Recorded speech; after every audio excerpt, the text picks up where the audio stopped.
ভৌগোলিক নির্দেশন বা জিআই পণ্য হিসেবে দেশব্যাপী নরসিংদীর অমৃত সাগর কলার নাম রয়েছে। বছরের পর বছর ধরে নরসিংদী সদর, পলাশ, মনোহরদী সহ প্রায় সবকটি উপজেলায় চাষাবাদ হয়ে থাকে শত শত হেক্টর কলা। এসব বাগান থেকে কলা বিক্রি করে জীবিকা অর্জন করে থাকেন চাষিরা। কলা সংগ্রহের পর ওই পরিত্যক্ত কলা গাছ থেকে ভিন্ন উপার্জনের পথ বেছে নিয়েছেন পলাশ উপজেলার জিনারদির বেশ কয়েকটি পরিবার। বিভিন্ন বাগানের কলার ছড়ি কেটে নেওয়ার পর ফেলে দেওয়া কলা গাছ সংগ্রহ করছেন তারা। সেসব গাছ সংগ্রহের পর গাছের বাকল বা ছাল ফেলে দিয়ে মাঝখানের দণ্ডটি 10 ইঞ্চি আকারে কাটা হয়। পরে সেগুলো বস্তায় করে পৌঁছে দেন ঢাকার শ্যামবাজার এবং কারণ বাজারে। এখান থেকে প্রতি পিস 6 থেকে 8 টাকা বিক্রি হলেও সবজি হিসেবে খ্যাত প্রতি পিস কলার দণ্ড ঢাকায় বিক্রি হচ্ছে 15 থেকে 20 টাকায়। রপ্তানি হচ্ছে ইউরোপ সহ মধ্যপ্রাচ্যের কয়েকটি দেশে। এখানে যারা যে উদ্যোক্তা আছে, এটা সম্পূর্ণ আমার দৃষ্টিতে যেটা দেখা, আমি এলাকার মধ্যে দেখলাম যে এটা ভিন্নধর্মী একটা প্রচেষ্টা এবং টোটালি আপনার যে পরিত্যক্ত যে কলা গাছের ভাবে যে জীবিকা অর্জন করা যায় বা এটা যে একটা জীবিকার মাধ্যম হিসেবে হয়ে যায়। আমাদের দেশে অসংখ্য বেকার যুবক আছে যারা কর্মসংস্থানের জন্য সুযোগ পাচ্ছে না। সরকার যদি এই প্রচেষ্টা বা এই দিকটার দিকে যদি একটু খেয়াল রাখে, তাদেরকে প্রশিক্ষণের মাধ্যমে আরও যদি উন্নত প্রশিক্ষণ এবং এটা রপ্তানির যে ব্যবস্থাটা যদি সরকার যদি কার্যক্রমে অংশগ্রহণ চালু করে, তাহলে এটা আমাদের দেশের জন্য অনেকটা লাভজনক। এবং এলাকার যারা আছে, এটা পাশাপাশি যে কৃষক যে সমাজটা আছে, তারা যখন কলা গাছটা ছড়িয়ে কেটে নেয় তখন এটা পরিত্যক্ত হিসাবে পড়ে থাকে এবং এটারও ব্যবস্থাপনা করানোর জন্য ওনাদের শ্রমিকের প্রয়োজন হয়। তাই কৃষকও লাভবান হচ্ছে, পাশাপাশি এই পরিত্যক্ত গাছ দিয়ে যারা ব্যবসা করতেছে তারাও লাভবান।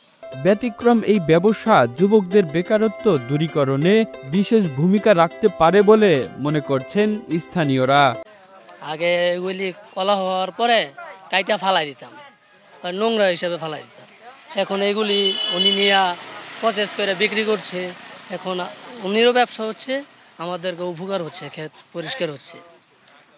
খুব ভালো জিনিস, একটা উদ্যোগ নিছে ওরা। আগায় যায়, আগামীতে আরও ভালো ব্যবসা করুক, আমরা দোয়া করি।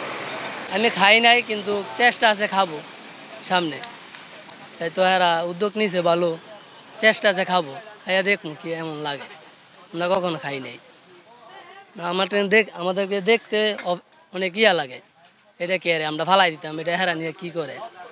এখন শুনি ভালো ব্যবসা, এরা খানা দানা মানুষ খায়, দেশে বাইরে অনেকেই খায়, ঢাকা নিয়ে বিক্রি করে এরা।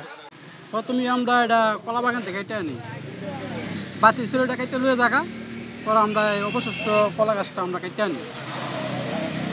আনার পরে আমরা এই জায়গায় আইনা ফিস কইরা বস্তা কইরা ঢাকা কারণ বাজার নিয়ে যাই।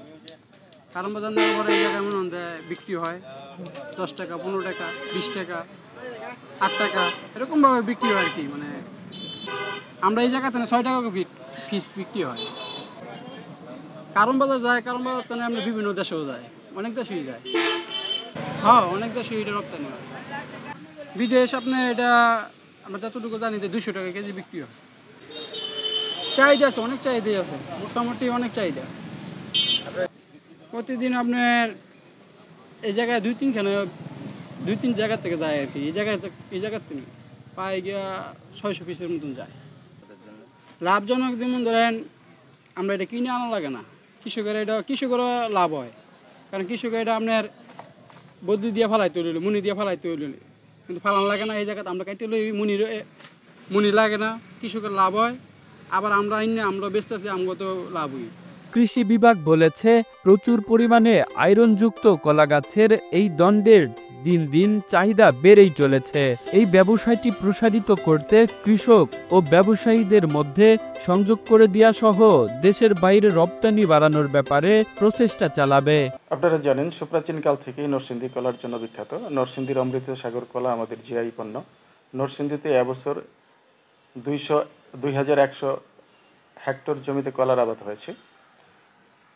নরসিংদীর কলার হারভেস্ট করার পর, বিশেষ করে কলার ছড়া কাটার পর, কলার ছড়ার যে দণ্ডটি আছে, এই দণ্ডটি আমাদের লোকেরা সবজি হিসাবে খেয়ে থাকে।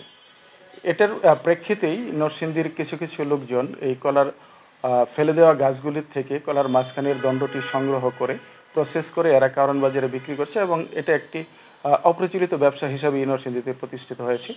এটি আমাদের নজরে এসেছে, আমরা এই ব্যবসাটি যাতে আরও প্রসারিত হয়, কৃষকদের সাথে ব্যবসায়ীদের সংযোগ করে দেওয়া। এবং আপনারা জানেন যে আমাদের প্রবাসীরাও বিশেষ করে সিলেট এবং চট্টগ্রাম অঞ্চলের লোকজন এই কলার মাঝখানের এই দণ্ডটি সবজি হিসাবে খেয়ে থাকে এবং এই সবজিটি হচ্ছে আয়রন সমৃদ্ধ একটি খাবার। এটি যাতে বিদেশে নেওয়া যায় সেই হিসাবে আমরা আমাদের কোয়ারেন্টাইনিংয়ের সাথে তাদের সমন্বয় করে এটা ইংল্যান্ড, তারপরে মধ্যপ্রাচ্য সহ বিভিন্ন দেশে পাঠানোর জন্য আমরা অনেকটা তৎপর আছি। তবে এটি একটি আপনার নরসিংদীর কলার এই জিনিসটি আসলে নরসিংদীর মানুষের জন্য, আমি কৃষকদের জন্য বলবো না, নরসিংদীর মানুষদের জন্য এটি একটি ভালো ব্যবসার উপাদান হতে পারে। চলতি মৌসুমে জেলায় বিভিন্ন জাতের কলা চাষাবাদ হয়েছে 2100 হেক্টর জমিতে। কলার দণ্ড বা কাণ্ড যথাযথ ব্যবস্থাপনায় বাজারজাতের পাশাপাশি খাবারের চাহিদা বাড়াতে পারলে নতুন সম্ভাবনার পাশাপাশি অধিক পরিমাণে বৈদেশিক মুদ্রা আয় হতে পারে বলে মনে করছেন সংশ্লিষ্টরা। Kamrul Islam, the news Bangladesh, national desk.